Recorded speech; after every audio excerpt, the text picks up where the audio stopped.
Hi everyone, this is Steve Elwell, Chief Investment Officer of Level Financial Advisors, and this is your first quarter 2022 market recap.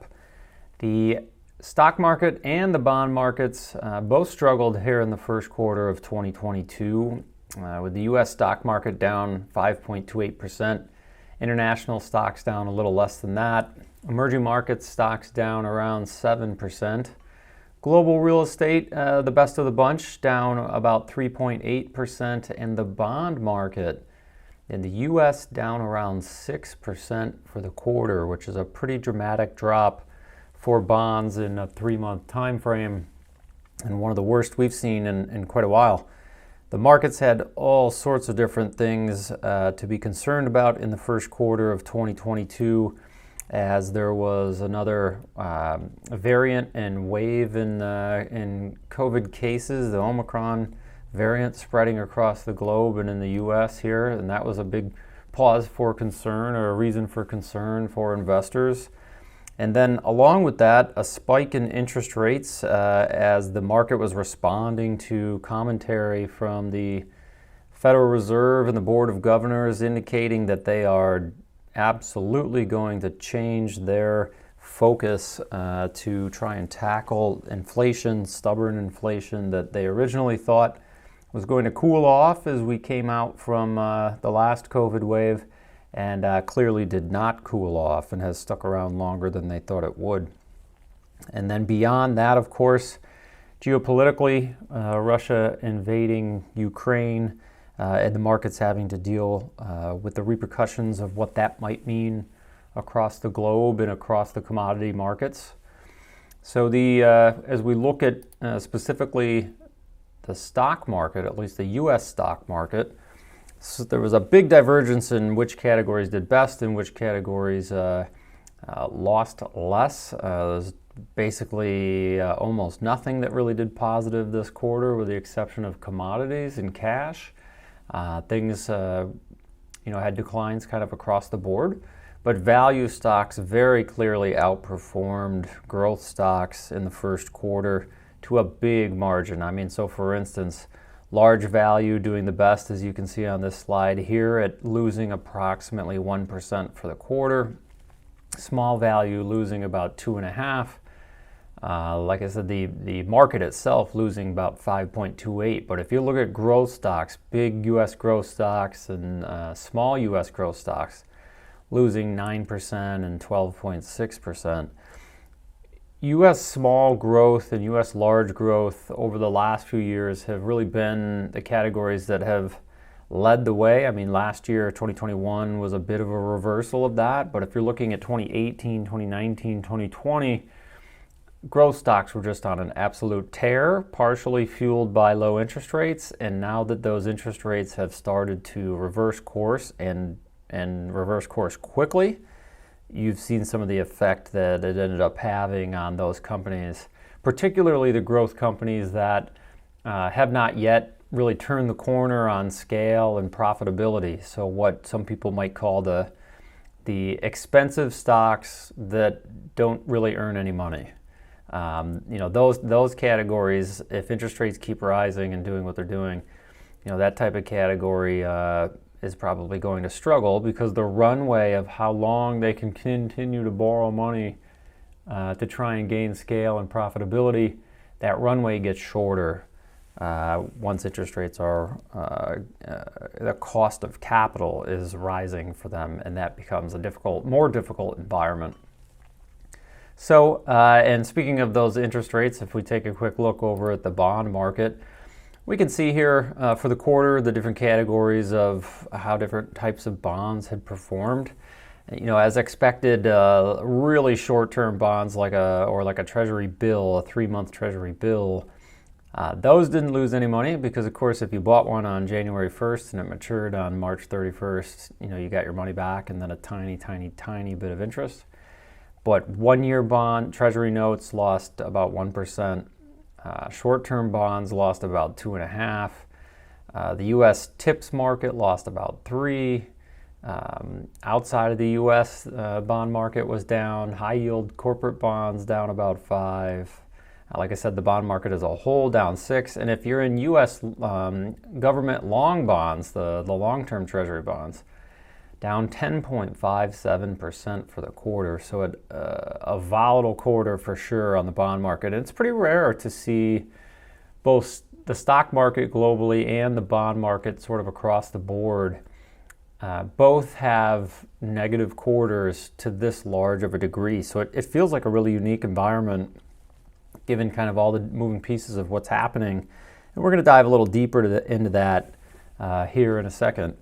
And so as we turn our attention here to, well, what is actually happening with the economy?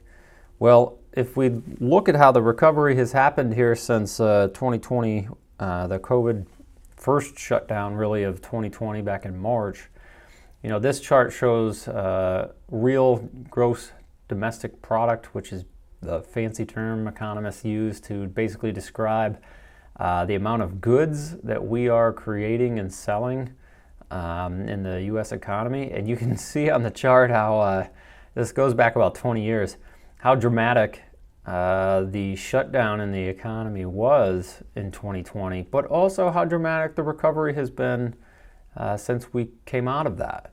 And that's part of the reason why the stock market had such a powerful 2021 is because corporate profits and sales and revenue had really grown quite a bit faster and recovered quite a bit faster than what I think the market was originally thinking would happen.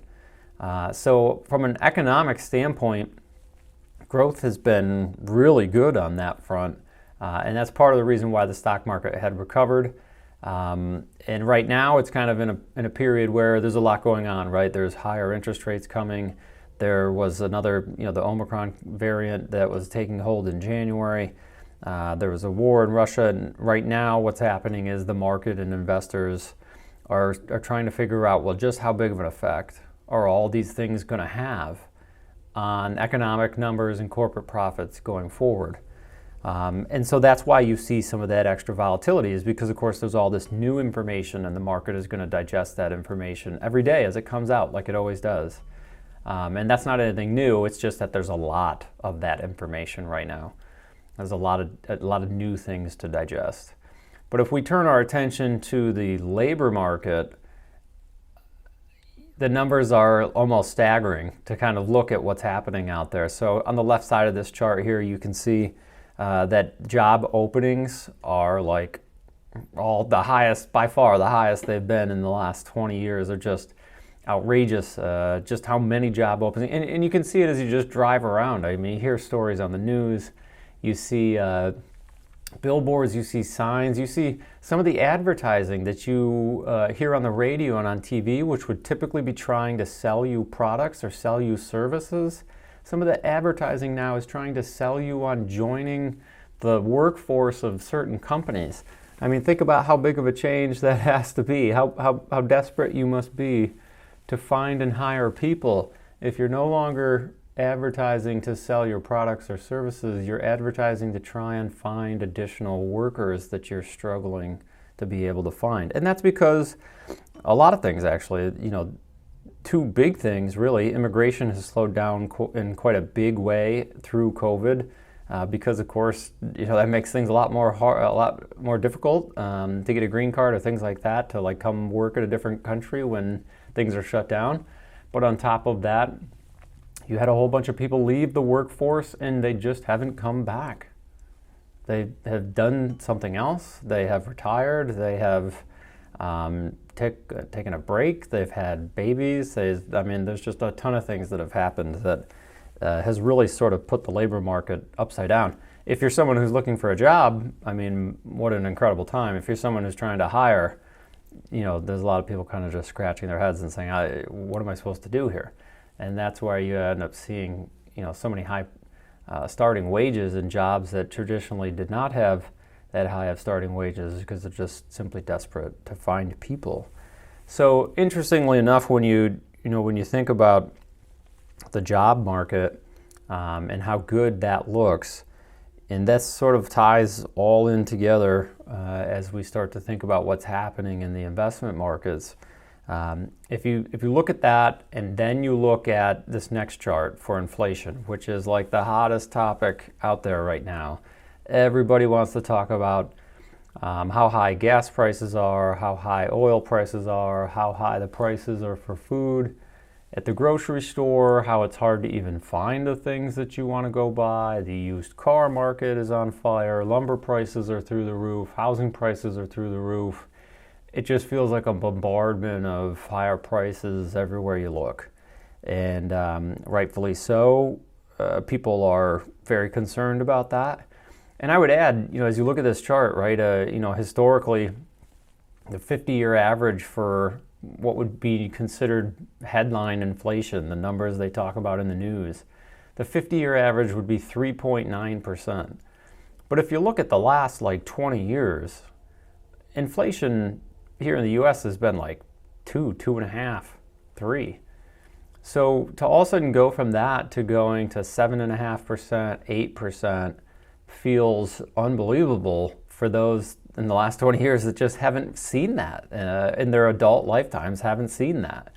Obviously, if you go back to the early 90s or the late 80s or any part of the 70s for sure, you remember some of those higher inflation events. You remember the oil embargo and high gas prices and long gas lines, and then the Federal Reserve started to try and tackle inflation. So that's a segue into partially what's happening with interest rates right now. So, let's point out exactly what the Federal Reserve's job is. And they have a dual mandate that they are in charge of trying to, I don't want to say control, but moderate as best they can. Two things. Number one, full employment.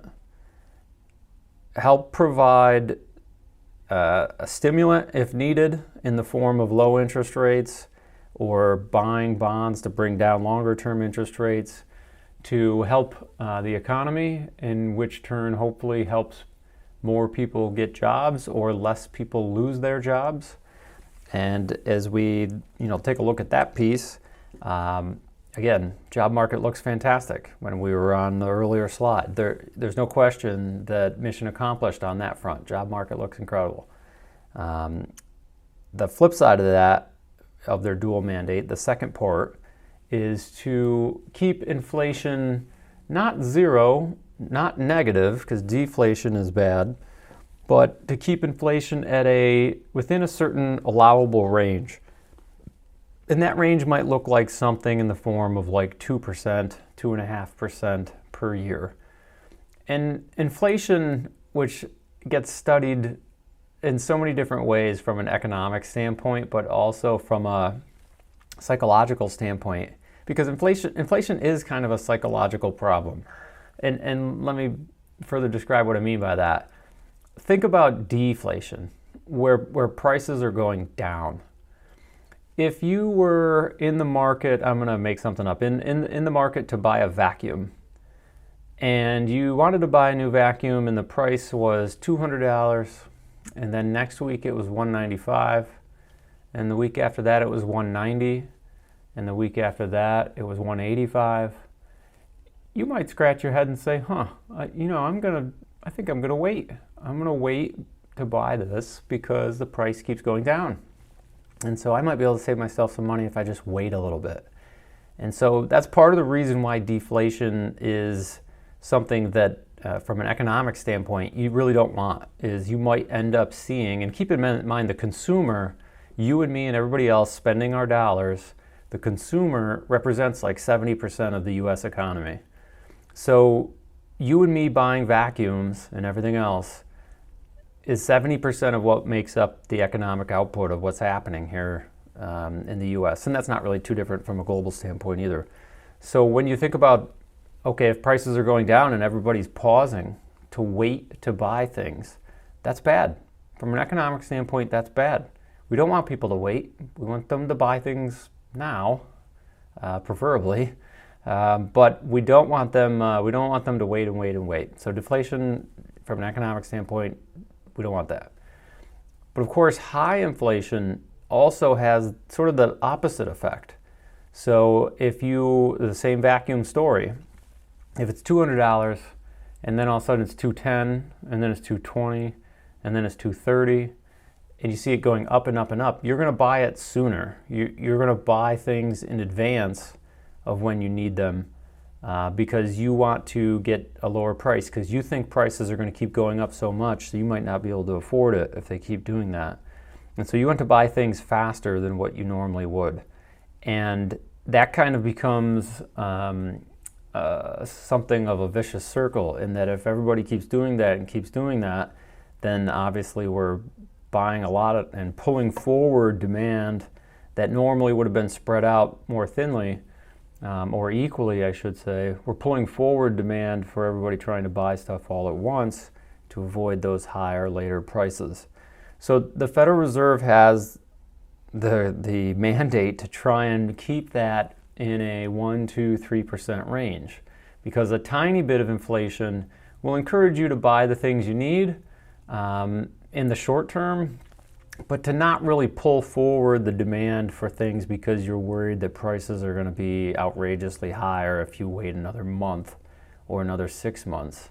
And then obviously if prices are slowly creeping up, then you're definitely not going to wait for lower prices because you don't think that's going to happen. So it's kind of the acceptable middle ground is 1%, 2%, 3% annual inflation. That's kind of, is it perfect? No. Is it better? Is it better than the other options? Yes. And so 8% obviously is way beyond that.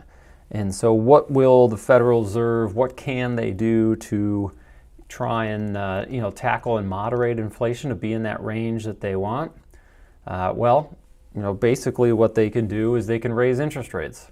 And they initially last year were not really talking about doing that. They were concerned about stimulating the economy, helping the economy recover, the job market recover. And then they continued to stay over the entire course of last year that they expected inflation to be transitory, which I think really just meant temporary. And that once the economy reopened and the supply chains all sort of started to correct themselves because people came back to work and there were no more delays or less delays, that inflation would start to moderate. And it just didn't happen. And so at the back part of last year, the fourth quarter of 2021, they started to change their tune quite aggressively, where originally they said they weren't going to raise interest rates until 2023, and they were going to do it slowly. And then they changed their tune very quickly to say, nope, the economy looks good, so we're going to turn our attention to inflation. Turns out that we were kind of wrong. Inflation does seem to be stubbornly sticking around, and we're going to tackle it. And so they made it very, very clear that in the March 2022 meeting, they were going to raise interest rates probably by 0.25%, and that's exactly what they ended up doing. But the statements that they started to make along the way of the first quarter made it clear that not only were they going to raise rates in March, but they were going to be pretty aggressive through the whole part of 2022, and to have interest rates potentially go up to the tune of from basically 0 to possibly as far as 1.5%, 2%, which is quite a bit of a move when you're talking about only 1 year. Generally, they would do a more traditional path might be like 0.25% each quarter, so 1% in a calendar year. So to move 1.5% or even 2% is going to be much faster, and certainly much faster than what they were talking about just 6 months ago. And so the bond markets absolutely digested that information and responded as you might expect. The interest rates shot up, and here's a nice chart of the differences of the yield curve. So this kind of tells you what interest rates are, or what yields were for each length of bond that was out there for the U.S. government treasury bond. So a 3-month bond, a 1-year bond, a 2-year bond, a 3-year bond, a 5, a 7, a 10, 20, 30. So they call that the yield curve. The gray line here is what that curve looked like in December 31st, 2021. And you can see on the short end, interest rates were pretty low. And on the long end, they got up to about 2%. Now what's happened is on the short end, interest rates have spiked in effectively, I mean, like 150 basis points of movement on the 3-year bond, going from paying 1% back in December to paying 2.5% now at the end of March, is just a monster move in interest rates. And they're reflecting all of the statements that the Federal Reserve has been making about what they plan to do with interest rates. Now, don't get me wrong, they're not on autopilot here. If the economy starts to really cool off or cool off too much, then they will slow down or stop their plan. If the war in the war in Ukraine escalates, I wouldn't be surprised if they slow down. Or if the economy hums along fine, job market keeps doing well, then they might very well follow through with exactly what they're talking about. But it's very clear the investment markets have already started to implement changes to interest rates and bond values based on what the Federal Reserve is talking about doing. So if you're looking for an explanation as to why the bond market had a really bad quarter, it's because generally interest rates don't move that much that fast. And that's exactly what they just did. Now, that's not all bad news. If you are a saver or a retiree who's living off their portfolio, yes, your bonds have probably gone down slightly in value, anywhere from 2 to 5.5%, depending on which category you're looking at. But also remember that generally, at least for our portfolios, we're on the shorter end of the maturity length for bonds, so generally shorter term bonds, which means as those bonds mature, that cash is used by the fund managers to turn around and buy new bonds that are now paying these higher interest rates. So what will happen on the bond side of the portfolio as they mature and start to pay higher interest? That higher interest will start to make up for some of the decline in value that they recently had here in the first quarter. And at a certain point of time, that interest will not only make up for that decline that had happened, but also you'll just start to continue to earn that higher interest and have already gotten back to even, which means now all the higher interest you're getting going forward is just simply more money for you, higher earnings for you. If your short-term bonds were paying 1.5%, and over the next year or 2 or 3, they start paying 2.5%, 3%. Once you get back to even for this short-term decline, then you're ahead going forward. So if you are a saver, to have interest rates go up is actually a good thing. It's a little painful in the short run, but in the long run, it's actually a good thing for you, a good thing for the likelihood for your portfolio to last as long as you need it to. But also, as interest rates go up, hopefully ends up tackling what the Federal Reserve is trying to tackle anyways, which is to help bring inflation down, which also is good for you. So there's a lot of moving parts that are happening on the bond market. I suppose the one thing that I will end with as we talk about interest rates and what the Federal Reserve is doing and what's happening with the bond market, some investors are kind of saying, well, boy, bonds just had a rough run. Stocks are, having a rough quarter. The Federal Reserve's doing all this to try and tackle inflation. There's midterm elections coming up. There's war in Ukraine. There's COVID still around. Where's an investor to go? Number one, from a long-term investment standpoint, I realize that's a lot of different things to digest, but none of which leads us to believe that there needs to be some earth-shattering change in the portfolio. In fact, I would argue that our portfolios are really well positioned to deal with higher interest rates when you talk about tilting towards small stocks and value stocks and shorter-term bonds, all of which, as we just walked through the last 20 minutes here, have done better than the stock market itself and the bond market itself.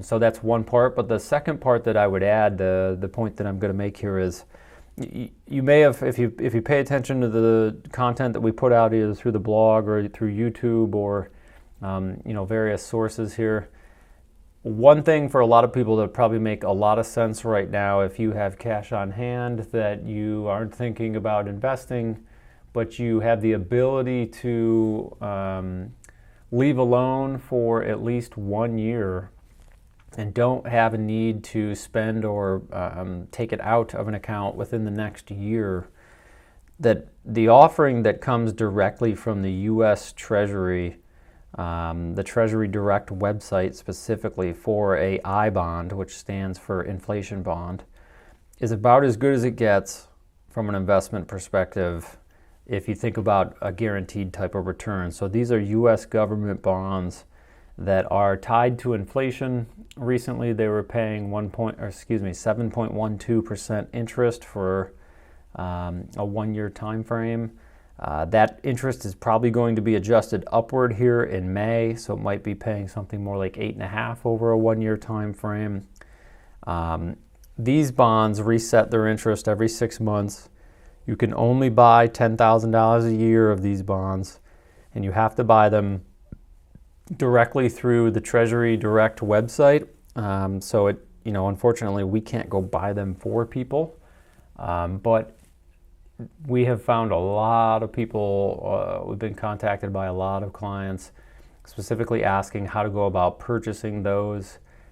So if you are someone who sits on some cash that you won't need for another year, like I said, a year is important because you have to hold them for at least 1 year. You literally cannot get that money back within the first year. And after the first year, if you redeem the bond, then yes, you have to surrender 3 months worth of interest, but you'll still be way ahead compared to what's been happening in the rest of the bond market. So if that's of interest to you, feel free to reach out to us. We will try and help you get to the right website and understand how it is you can go about purchasing those if you're interested in that. But it's been, like I said, an eventful quarter, and certainly will be from an economic standpoint. I mean, they will literally write in textbooks about what's happening at this moment when it comes to what the Federal Reserve is doing, what's happening with interest rates, what they're trying to accomplish. This is a moment where they kind of write about this stuff because this is kind of a big deal. Certainly probably the biggest thing in my 15-year career when it comes to interest rates and inflation, probably the most eventful 3 months of my 15-year career on that side of the investment markets. The stock market I would throw into a different category for. But nevertheless, we'll continue to monitor everything that's going on. If you have questions about your own portfolio or about how any of this impacts you or how our portfolios are positioned to deal with it, then reach out to your advisor and shoot us an email or give us a call. And until next time, we'll talk to you in 3 months. Thank you.